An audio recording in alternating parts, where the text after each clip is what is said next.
اليوم باش نحكي لكم على قصة الشاب اللي موجود في الصورة، أيمن الذوادي، أصيل معتمدية سبيطلة من ولاية القصرين. أيمن مشى لروسيا باش يقرأ ويحقق حلمه، أما كما نعرفوا الناس الكل الغربة صعيبة والظروف المادية أصعب، واضطر أيمن إنه يسيب قرايته ويلوج على خدمة باش ينجم يعيش. خدم فترة وبعد الشركة اللي خدم معاهم سكرت وبدأت المعاناة من جديد. قالوا له باش تمشي انت وصديقك المغربي لشركة اخرى في مدينة بعيدة برشا. اما الغريب في الامر وقت اللي شدهم البوليس الروسي وبدأت التحقيقات وتعينت لهم محكمة وتفاصيل ما زالت غامضة على عائلته.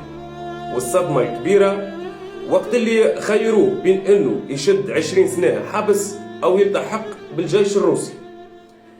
آخر مرة أيمن كلم أمه وقال لها اللي هو دخل في تدريبات عسكرية، وبعدها انقطعت أخباره. ومن نهارتها أمه وعائلته في سبيطلة عايشين بين الخوف والانتظار، خاصة مع الحرب اللي سايرة توا.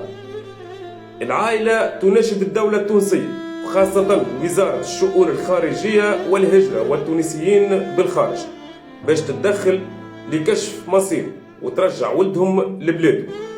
والطالب زادة من المنظمات الحقوقية والإنسانية إنها ما تسكتش على القضية هذه. قصة أيمن مش كان قصة شاب مشى باش يقرأ على روحه ويكون مستقبله ويبقى روحه في مصير مجهول. الحكاية هي وجيعة وجيعة عائلة كاملة وصوت شاب كلاته الغربة.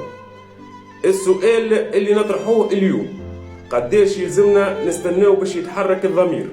وأم في سبيطلة ما زالت تستنى ولدها يرجع لها وما زالت تستنى حتى باش تسمع صوته.